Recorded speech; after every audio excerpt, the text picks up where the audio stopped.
بسم اللہ الرحمن الرحیم الصلاۃ والسلام علی اشرف المرسلین ایاک نعبد و ایاک نستعین۔ تمام دیکھنے سننے والوں کو السلام علیکم۔ میں ہوں آپ کا میزبان چودھری مدثر، آپ دیکھ رہے ہیں یوٹیوب چینل بخش آفیشیل۔ ناظرین، جیسا کہ میں نے اپنے پچھلے ولاگ میں کہا تھا کہ آج کا دن انتہائی اہم ہے پی ٹی آئی کے لیے، کیونکہ آج خان صاحب کی ضمانتیں بھی تھی اور خان صاحب کا جو بریت کا توشہ خانہ 2 کیس ہے اس کا جو محفوظ فیصلہ تھا وہ بھی سنایا جانا تھا، تو کافی امید تھی۔ اور آج جو سب سے بڑی خبر تھی کہ آج خان صاحب نے پورا لاہ عمل جو احتجاج کا ہے وہ انہوں نے دینا تھا، لیکن حکومت وہی اپنے ہوچے ہتھ کنڈوں پہ آ گئی۔ انہوں نے وہی اپنی ہٹ درمی اور اپنی فطرت کے مطابق کام کرنا شروع کر دیا۔ سب سے پہلے انہوں نے کیا کیا، جو محفوظ فیصلہ تھا تو وہ جو شاہ رخ صاحب ہیں ارجمند، وہ اچانک سے چھٹی پہ چلے گئے۔ صرف انہوں نے فیصلہ سنانا تھا، محفوظ فیصلہ، چھٹی پہ چلے گئے۔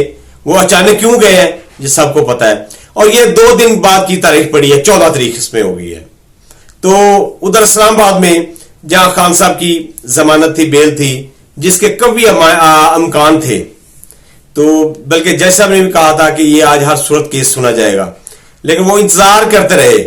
وہاں بھی ایف آئی اے کا جو وکیل ہے وہ نہیں پہنچا۔ یہ آپ سب، یہ کوئی انسیڈنٹ ہے، کوئی انسیڈنٹ نہیں اسے کہیں گے، یہ پری پلان ہے۔ اور جو تیسرا تھا جس میں آج خان صاحب نے اپنی ٹاپ لیڈرشپ بلائی ہوئی تھی، اس میں جو قومی اسمبلی کے اپوزیشن لیڈر ہیں عمر ایوب صاحب وہ تھے، اور جو سینٹ کے اپوزیشن لیڈر ہیں وہ تھے شبلی فراز صاحب، اور پنجاب کے جو اپوزیشن لیڈر ہیں ملک احمد خان بچر وہ بھی تھے۔ اس کے علاوہ اور بھی ٹاپ لیڈرشپ تھی، جیسے عمر ایوب صاحب کے بعد سلمان اکرم راجہ صاحب تھے، شبلی فراز تھے، عمر ایوب تھے، صاحبزادہ حامد رضا تھے، اور یہ 5-6 بندے، عالیہ نیلم تھی۔ یہ صبح خان صاحب سے ملاقات کے انتظار میں کھڑے تھے، تو حسب توقع جیسے کہ انہوں نے پہلے بھی کیا تھا کہ کورٹ آرڈر ہونے کے باوجود انہوں نے ملاقات نہیں کروائی، تو انہوں نے ملاقات نہیں کروائی۔ تو ان رہنماؤں نے، جو کہ آج بڑی خاص ملاقات تھی، انہوں نے کہا جی آپ ہمارے پاس آرڈر ہے، آپ کیوں نہیں میری ملاقات کروا رہے؟ تو انہوں نے پھر انہیں گرفتار کر لیا، اور جس طرح انہوں نے ظلم، فسطائیت اور بے غیرتی کی ہے، جیسے اپوزیشن لیڈرز کو، جو ٹاپ لیڈرشپ ہے ان کو یہ انہوں نے گھسیٹتے ہوئے گاڑیوں سے باہر نکالا، گھسیٹتے ہوئے، اور بےعزت کیا سب کے سامنے، اور یہ اڈیالہ چوکی میں انہیں لے گئے۔ ناظرین، ادھر جا کے یہ تھریٹ کرتے رہے انہیں کہ آپ نے کسی بھی صورت کال پہ لبیک نہیں کرنا، خان بلایا آپ نے باہر نہیں نکلنا، ورنہ آپ کے ساتھ بہت برا سلوک ہوگا، آپ کو بہت لمبی جیل ہو جائے گی، یہ ہو جائے گا، وہ پورا انہوں نے بھاشن دیا ہے، پورا انہوں نے خوف زدہ کیا ہے۔ لیکن آفرین ہے ان لیڈرز پہ، یہ خان کے ٹائیگرز ہیں، نہ تو خان بکا ہے نہ خان جھکا ہے، تو یہ کیسے جھک سکتے ہیں، یہ کیسے بک سکتے ہیں؟ پھر ایک اوپر سے فون آتا ہے، بہت بڑا فون آتا ہے، بیگی بلی بن کے سب کو چھوڑ دیتے ہیں فوراً ہی، لیکن ان کی ملاقات نہیں ہوتی۔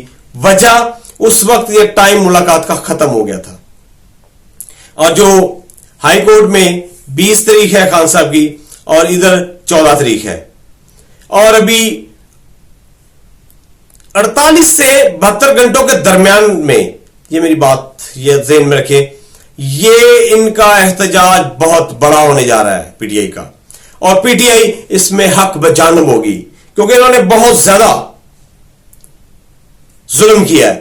اور جو خان صاحب کے جو وکیل ہیں سلمان صفدر صاحب، انہوں نے بھی پریس کانفرنس کی، اور انہوں نے جو میڈیا ٹاک کی ہے، انہوں نے اس میں کہا ہے کہ خان صاحب کے جو 90% ہیں مقدمات وہ تقریباً ختم ہے، تو 1 ہفتے میں مزید یہ 10% جو رہ گئے یہ بھی ختم ہو جائیں گے۔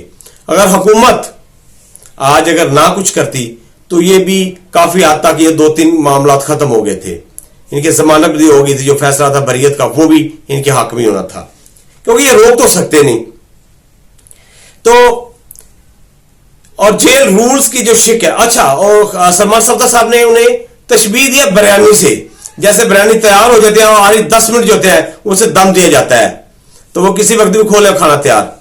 ये कहा खान साहब के मुकम्मल जो केसेस है वो अपनी आखिरी सांस पे है, वो अपने आखिरी दम पे है और वो तकरीबन खत्म है। ये पीटीआई के वर्कर्स के लिए बहुत अच्छी बात है।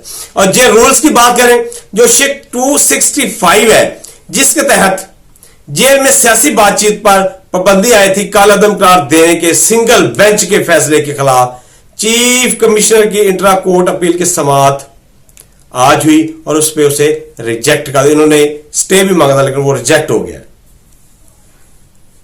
और हुकूमत ने किसानों पे एक और बम गिराने की हामी भर ली है। उन्होंने कहा कि IMF ने किसानों पर मजीद टैक्स लगाने का जो मुतालबा किया था, हुकूमत ने उसका हामी उसकी भर ली है। IMF ने अखराजात कम करने या 189 अरब के मजीद टैक्स लगाने का मुतालबा किया है। उनका या तो अपने खर्च कम करें या टैक्स, तो इन्होंने खर्च कम नहीं किया, अपने खर्चे कम नहीं किए, इन्होंने टैक्स लगाना बेहतर समझा। और पैमरा ने अदालत में कहा कि खान की तस्वीर चलाने और नाम लेने पे कोई पाबंदी नहीं है। ये उन्होंने जवाब जमा करवाया। जैसे हमद मीर भी साहब भी कह चुके हैं कि इस नाम पे तस्वीर पे ऑफिशियली पैमरा की तरफ से कोई पाबंदी नहीं, कहीं और से पाबंदी है और उसका बड़े बड़ा अच्छे तरीके से उसका ख्याल किया जा रहा है। और जस्टिस मोहसिन अख्तर कियानी है इस्लामाबाद हाई कोर्ट, उन्होंने नैब कानून में तरमीम के मुतल्लिक गैर मामूली रिमार्क्स दिया। उन्होंने कहा कि नैब करप्शन केस की इंक्वायरी शुरू करने से पहले देख तो लिया करें कि अब तहकीक कर भी सकते हैं या नहीं। पार्लियामेंट ने अरबों रुपए मालियत के करप्शन केसेस खत्म कर दिए। बगैर दांतों वाला नैब भी आप इंजॉय करें, लोग भी 100 से ज्यादा बड़े करप्शन केसेस खत्म हो चुके हैं। करप्शन केसेस के मुलजमान बैरून मुल्क भी जा चले गए हैं। जब पार्लियामेंट को होश आएगा तो बहुत देर हो चुकी होगी। ये नाजरीन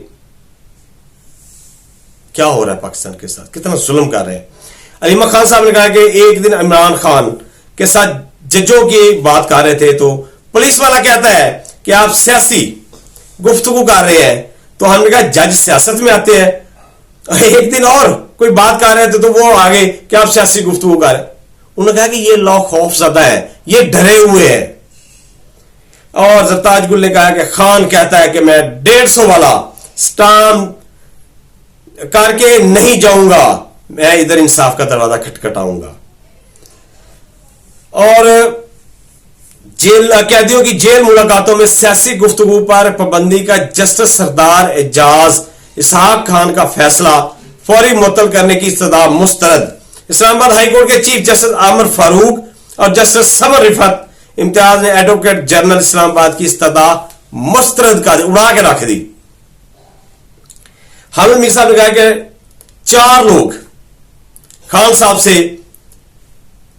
जेल में आए, मुफाहमत से और डील की बात की, वो डील का पैगाम लेकर आए तो खान ने इनकी खूब क्लास ली और कहा कि मैं अडाला से मेरी लाश तो जा सकती है लेकिन ये मत सोचना कि मैं कोई डील कर लूंगा। ये खान है नासरीन, ये आपका खान है, जैसा खान वैसे आपने भी करना है। और जो मैंने थोड़ा सा आपको बताया था कि जो सोशल मीडिया पे पीटीआई की तरफ से जो एक कॉल चलाई गई है, एक मुहिम चलाई गई, जो तमाम के तमाम जो बड़े हैं उन्होंने कहा कि ये सोशल मीडिया के हवाले से उन्होंने बात की। मैंने पिछले व्लॉग में इसको काफी क्रिटिसाइज किया है, तो उसमें शेख अकरम साहब पहला रिजल्ट आ गया।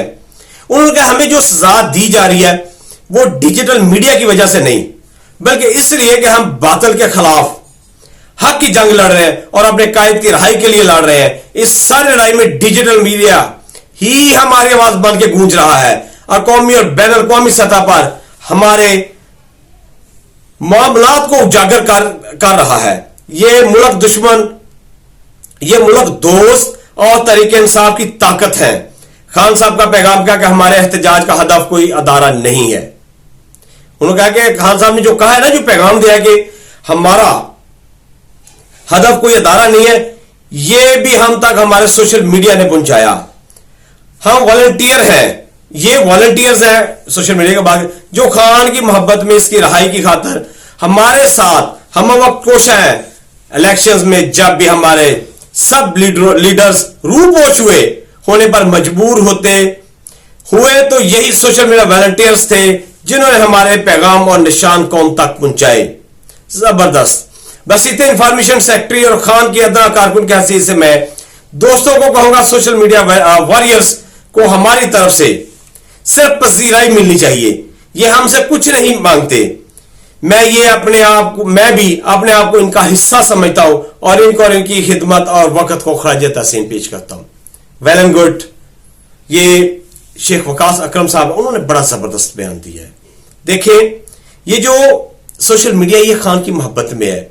ये खान कह रहा है ये मेरी ताकत है, और ये लोग ऐसी बातें कर रहे हैं। और जो अली मीर गंडापुर साहब ने कहा कि फाइनल कॉल इमरान खान नहीं देनी है, उन्होंने नवंबर का महीना बताया। इमरान खान का जो पैगाम था वो वैसे ही मैंने कौम तक पहुंचाया। हमने एहतजाज की तैयारियां मुकम्मल कर ली। जैसे ही इमरान खान फाइनल कॉल देंगे हम सड़कों पे होंगे। और शेर अफजल मरवत साहब ने कहा कि हालांकि मैंने उन पर क्रिटिसाइज किया जो उन्होंने सोशल मीडिया के खिलाफ जो उन्होंने जहर उगला था, लेकिन उनकी जो बात है वो कह रहे हैं कि लोग उम्मीद कर रहे थे कि अभी फाइनल कॉल मिल जाएगी। हम अडयाला रवाना हो जाएंगे। ये अवाम के जज्बात है कि अवाम कह रही थी हमें फाइनल कॉल मिल जाए, हम अडयाला जाएंगे। ये अवाम के जज्बात है। लेकिन जो फाइनल कॉल होगी वो स्वाबी के लिए नहीं बल्कि अडयाला के लिए होगी। पिछली बार जो जुल्म किया गया डी चौक धरने पास के हवाले से मुकम्मल स्ट्रेटेजी बना ली गई है, क्योंकि इस बार वापसी का कोई रास्ता नहीं। कश्तियां जलाकर पहुंचना है। यह हतमी एहतजाज होगा। इसके बाद मजीद किसी एहतजाज की दलील का मकसद नहीं बचेगा। इसलिए इसको हर लिहाज से कामयाब करना है। चाहे हमारे खिलाफ कोई भी रवैया अपनाया जाए, उसकी तैयारी करनी होगी। और खान साहब उसकी तारीख खुद देंगे। लोगों के जज्बात के मुताबिक तमाम फैसले इन्हें नहीं किए जा सकते, ना वो तमाम स्ट्रेटेजी इख्तियार की जा सकती है। जो स्ट्रेटेजी खान साहब की जानिब से मंजूर होगी, इस पर अमल होगा। इस जलसे का मकसद अवाम को बताना था कि अब निकलना किस कदर जरूरी है, और इसके लिए लोगों को मोटिवेट करना था। पहले खान साहब को रहा करवाना, इसके बाद तमाम गैर कानूनी इक़दाम और तरमीम को खत्म कर। और उम्मीद करते हैं नाज़रीन के जैसे शेख वकास अकरम साहब ने बयान दिया है, ऐसे ही शेर अफजल मरवत साहब जो कि इंतहाई काबिल एहतराम है, खान की वजह से हम उसका एहतराम करते हैं। और जो दूसरे जो पीटीआई के जो लोग हैं वो भी ऐसे ही बयान देंगे। तो नाजरीन, अगली व्लॉग तक मुझे इजाजत दीजिए। अपनी दुआओं में खास तौर पर कश्मीर और फलस्तीन के जो मुसलमान हैं मजलूम, उनको याद रखिएगा। पाकिस्तान जिंदाबाद, पाक आर्मी पाइंदाबाद।